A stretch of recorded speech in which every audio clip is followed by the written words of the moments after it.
जय हिंद दोस्तों। इस श्रृंखला में हिंदी में सूफी साहित्य धारा को हम पढ़ेंगे तथा उससे बनने वाली जो भी वस्तुनिष्ठ प्रश्न है उसको हम रेखांकित करते हुए चलेंगे ताकि किसी भी एग्जाम के लिए वह हितकारी साबित हो। 15वीं शताब्दी के अंतिम भाग से लेकर 17वीं शताब्दी के अंत तक हिंदी साहित्य में निर्गुण और सगुण दोनों ही धाराओं का प्रचार समान रूप से चलता हुआ दृष्टिगोचर होता है। निर्गुण भक्ति के क्षेत्र में जहाँ संत कवि यानी संत साहित्य का प्रसार दिखाई देता है, वहाँ तक उसी के स्थान स्थान पर विशुद्ध प्रेम की भावना से ओतप्रोत साहित्य भी मिलता है।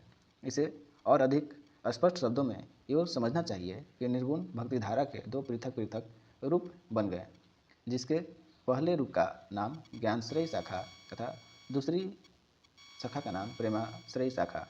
प्रेमाश्रयी शाखा विशुद्ध सूफी सिद्धांतों के आधार पर हिंदी कवियों ने अपनाई, जिसके फलस्वरूप हिंदी में प्रेम आख्यायिकाओं के साहित्य का प्रादुर्भाव हुआ।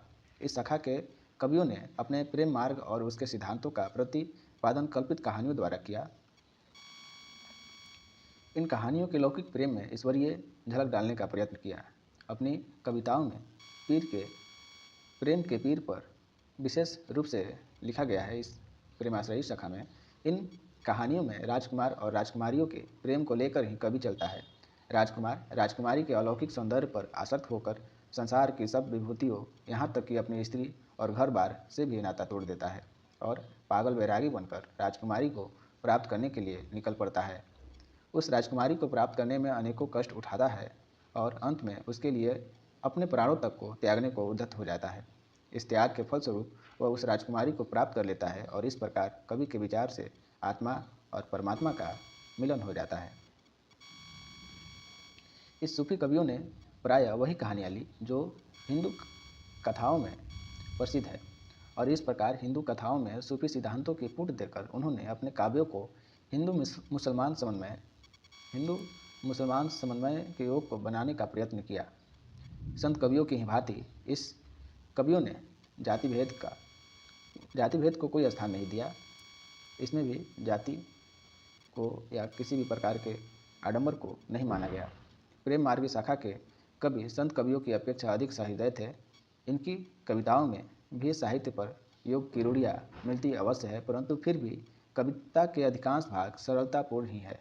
प्रेम चित्रण कवियों ने खूब किया है और स्थान स्थान पर मनुष्य के साथ साथ पक्षी, पेड़ पौधे तक के साथ सहानुभूति और उससे कविता का महत्व उथलेपन के साधारण स्तर से उठाकर विचार क्षेत्र। इन सूफी कवियों के प्रेम काव्यों में संत कवियों जैसी खंडन और मंडन की प्रवृत्ति नहीं मिलती। इनकी कविताओं अधोपांत मनुष्य के हृदय को स्पर्श करने वाली होती है। प्रेम का जितना सजीव चित्रण इन कवियों ने किया, उतना हिंदी साहित्य में अन्य कवि नहीं कर पाए। सरस कविता के बीच बीच में जो उन्होंने रहस्यमय परोक्ष की भावना का समावेश किया, वह कविता को बहुत रहस्यमय बना देता है और उससे कविता का महत्व उथलेपन के साथ साधारण स्तर से उठकर विचार क्षेत्र के उच्च धरातल पर पहुंच जाता है।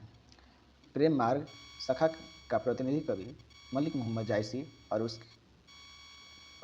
उसका पद्मावत इस काल का सर्वप्रसिद्ध एवं सुंदर ग्रंथ है। हिंदी साहित्य के प्रबंध काव्यों में रामचरितमानस के पश्चात पद्मावत ही स्थान रखता है। प्रेमाश्रयी शाखा के रहस्यवाद में भावनात्मकता का भाव नहीं पाया जाता। जायसी के अतिरिक्त कुतुबन, मंझन, उस्मान, शेख नबी और नूर मोहम्मद जैसे कवि प्रसिद्ध इस धारा के प्रसिद्ध कवि हैं। इस वीडियो में हम कुछ महत्वपूर्ण पॉइंट बना सकते हैं, जैसे इसके प्रसिद्ध कवि जायसी हैं। इनकी ग्रंथ पद्मावत रामचरितमानस के पश्चात आता है तथा इससे इस धारा के अन्य कवि अतिरिक्त कुतुबन, मंझन, उस्मान, शेख नबी, कासिम खां, नूर मोहम्मद आदि कवि आते हैं। वीडियो यहीं पर समाप्त होती है। वीडियो पसंद आई हो तो सब्सक्राइब करें, लाइक करें। जय हिंद।